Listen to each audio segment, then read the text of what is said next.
এদিকে আমরা লাকিসগুলো ভরে দিব, এদিকে আমরা রওনা দিচ্ছি। আপনারা গেস করেন তো আমরা কোথায় যাচ্ছি। রাত প্রায় 3টা বাজে, ঠিক আছে? আর ওয়েট না করা, এখন আমরা বলেই দিই আমরা কক্সবাজারে যাচ্ছি।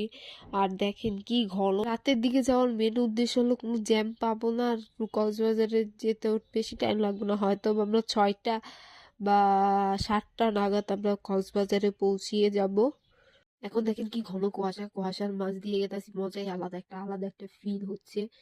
বলতে বলতে আমরা কক্সবাজারে প্রায় এসেই গিয়েছি। এখন আমরা টানেলের ভিতর দিয়ে যাব। টানেলের ভিতরে সমুদ্রের গর্জনের একটা আওয়াজ, সেই আওয়াজটা বোঝা যাচ্ছিল। টানেলটা টানেলের বাইরে হলো টোল নেয়, এই টোলের বিল পে করছিলাম আমরা। বলতে বলতে আমরা কক্সবাজারে এসে গেছি। এখন দেখেন বাইরে পাহাড় দেখা গেছে, আর ঘন জঙ্গল দেখা যাচ্ছে। আসসালামু আলাইকুম, নেক্সট টাইম আবার আরেকটি নতুন ভিডিও নিয়ে আসবো, নেক্সট পার্ট।